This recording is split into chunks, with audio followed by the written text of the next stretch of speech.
The rust treatment industry in the United States alone generates over $31 billion every single year. $31 billion. And almost none of it needs to exist. Because in 1952, 73 years ago, industrial researchers in Japan quietly published findings documenting a liquid compound that permanently converts iron oxide into an insoluble, molecularly stable barrier that stops rust dead and never allows oxygen to reach the metal again. They published it, they shared it, and the industry buried it. Not because it failed, because it worked too well to ever need selling twice. That compound is called tannic acid, and you can buy it right now for under $2. No sanding, no grinding, no wire wheel, no angle grinder, no mechanic standing in your driveway charging you $85 an hour to do something you can do yourself in 45 minutes with a paintbrush and a glass of water. One application, one time, and the rust on your gate, your fence, your iron railing, converted. Permanently sealed, chemically locked out of the metal forever. I'm going to tell you exactly what this compound is, where it comes from, why it works, why nobody told you about it, and precisely how to apply it, step by step. Stay with me, because what you are about to learn is older than your fence, older than the company that made your fence, and older than the industry that has been charging you to fight rust for your entire adult life. The story begins not in a chemistry lab, it begins in a forest.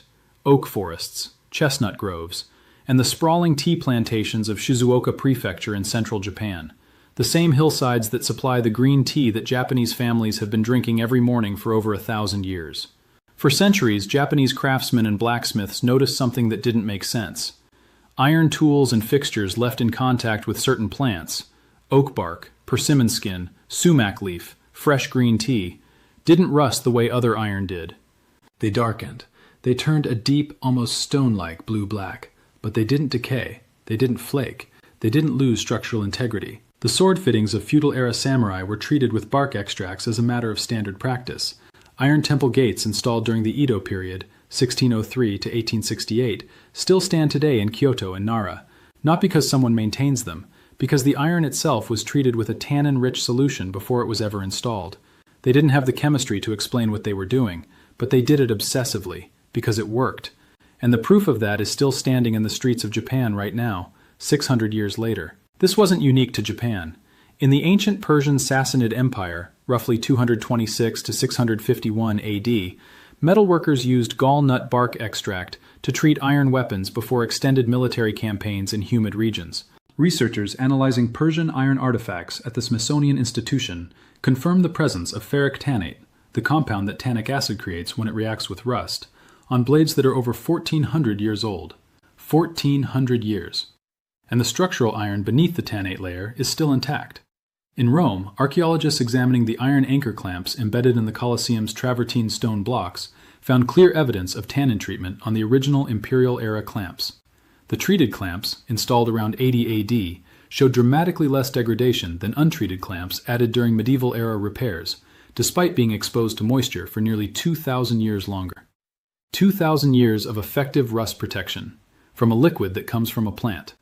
Now we move to the 20th century, because this is where things get interesting and uncomfortable. By the early 1950s, the scientific community finally had the tools to understand what ancient Persian metalworkers and Japanese blacksmiths had been doing by instinct for centuries. In 1952, researchers affiliated with the Japan Corrosion Engineering Association published detailed findings on the electrochemical properties of tannin-based rust converters applied to structural steel. Their measurements showed a 94% reduction in active rust propagation on treated iron surfaces after a single application of a 10% tannic acid solution. 94%. One treatment. No sanding, no blasting, no removal of existing rust. By 1958, their methodology was being adopted across Japanese shipbuilding facilities in Kobe and Yokohama, industries that deal with more metal corrosion per square foot than almost any other sector in the world. Marine rust doesn't play games. Salt air and constant moisture exposure will destroy untreated iron in months. The Japanese maritime engineers adopted tannic acid treatment as a standard hull maintenance protocol, precisely because it worked in the harshest possible conditions.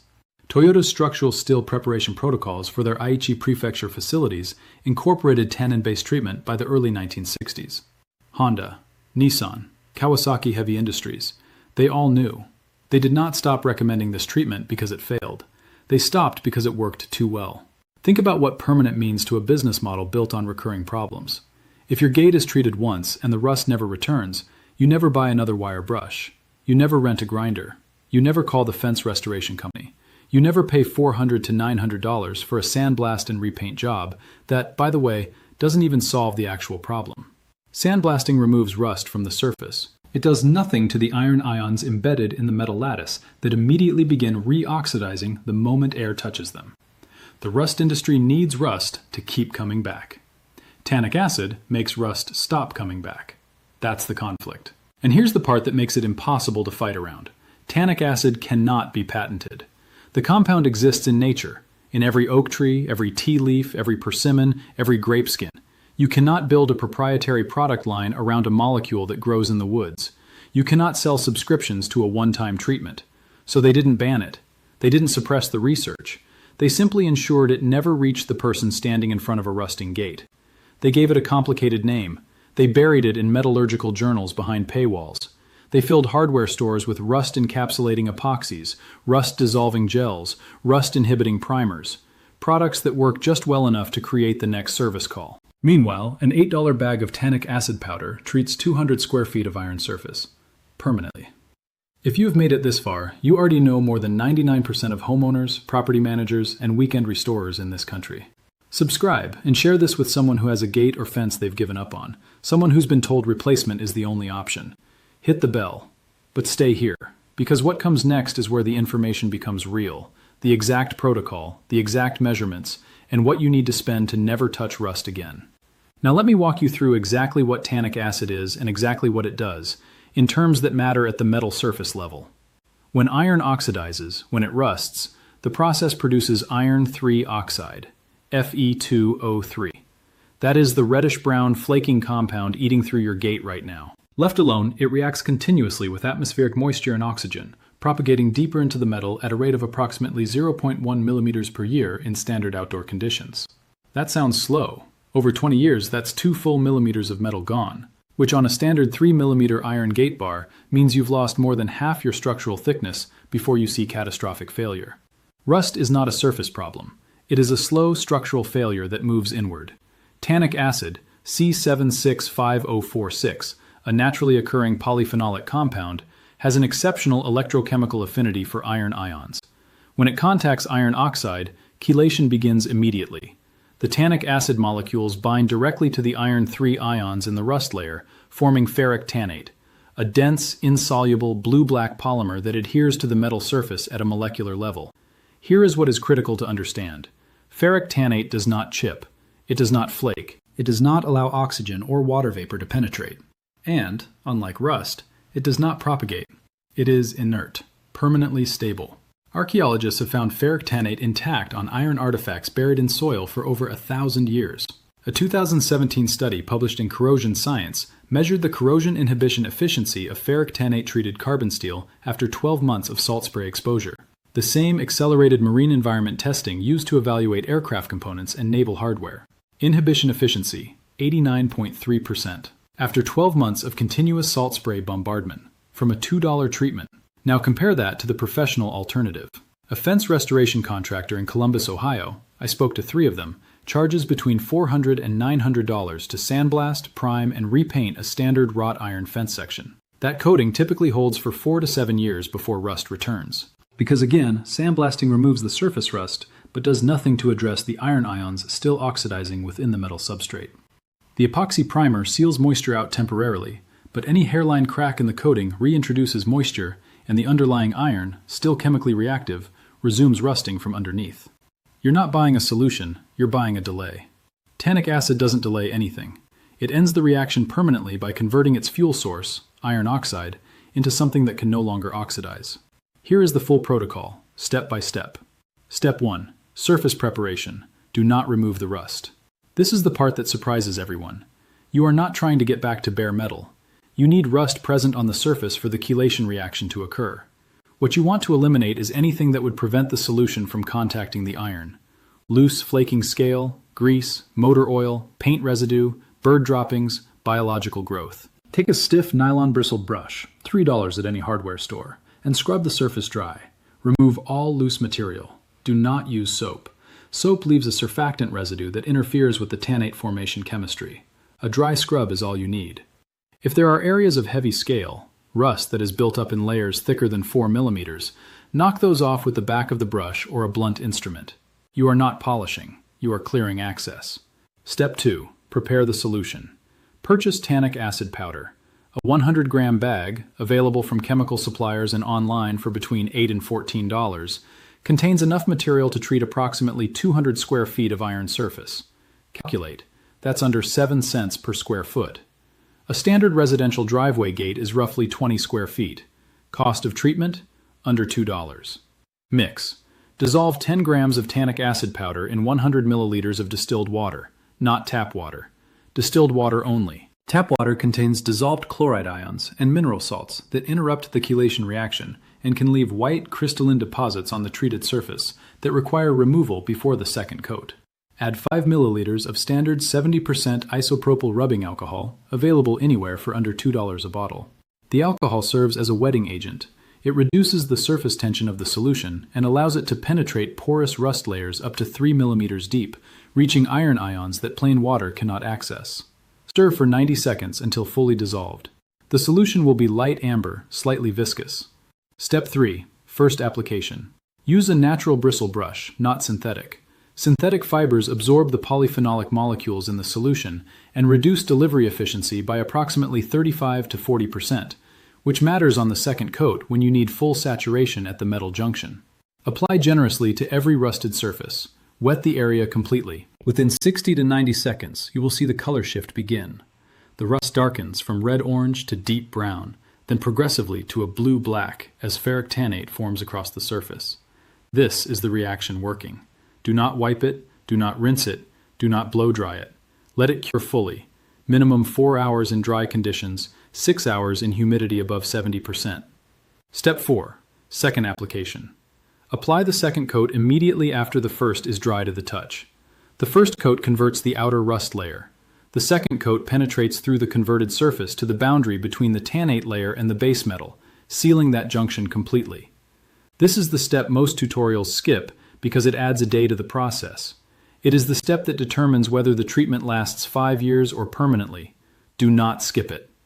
Second coat cure time, 4 to 6 hours. Step 5. Protective sealer. The tannic acid treatment is chemically complete after 2 coats. But for outdoor iron subject to direct rain exposure, one additional step extends the protection and improves the appearance significantly. Apply a thin coat of boiled linseed oil, approximately $6 per liter at any paint or hardware store, using a lint-free rag. Coat the entire treated surface. Let it sit for 15 minutes. Wipe off all excess. Boiled linseed oil polymerizes as it oxidizes, forming a flexible, breathable, water-resistant film over the ferric tannate layer. It deepens the blue-black color of the treated surface into something that resembles dark wrought iron, not the flat gray of a painted surface, but a living, mineral-depth finish. Total material cost for a standard gate, under $2. Total working time, 45 minutes across 2 days. Total result, permanent rust conversion and iron protection that will outlast the fence post it's anchored to. A facilities manager in Osaka, responsible for the maintenance of wrought iron exterior railings on a 1960s-era residential complex in the Namba district, made the switch to tannic acid treatment in 1998. The property had 2,200 linear feet of iron railing. His previous contractor had been charging the equivalent of $5,800 every 3 years to sandblast and repaint the full installation. After completing the tannic acid protocol in the spring of 1998, a job his 3-person crew accomplished in 2 weekends, the railings have required no further rust treatment. It is now 2026, 27 years later. The railings carry a uniform blue-black ferric tannate patina that visitors frequently describe as intentional, as if the building was designed with blackened iron.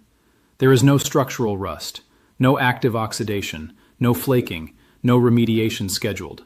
His annual maintenance expenditure on those railings today, $0. Against the alternative, $5,800 every 3 years, he has avoided approximately $52,200 in contractor costs over those 27 years, with a $2 compound, that the industry didn't tell him about, that his grandfather's carpenter told him about. Because it's been known since 1952, think about what you've been told about rust, that it's inevitable, that it's just what iron does, that you need to fight it constantly, with products, with labor, with replacement cycles, and that eventually the metal loses. That's not chemistry. That's a business model. Iron has been standing in wet environments for 600 years when treated correctly. The gate on the Fushimi Inari Shrine in Kyoto, the iron railings on the Nijo Castle grounds, the anchor clamps inside a stadium built 2,000 years ago in Rome. They don't rust. Because someone, before there was an industry to profit from rust, knew what to put on them. 1 bag of tannic acid powder, $2 worth per treatment. A nylon brush. Distilled water. That's the entire protocol. No sanding, no tools, no mechanic, no rust, ever again. If this video showed you something you didn't know, something that changes what you do this weekend, hit subscribe and share it with one person who needs to hear it. You have been paying for a problem that was solved before you were born. Time to stop paying.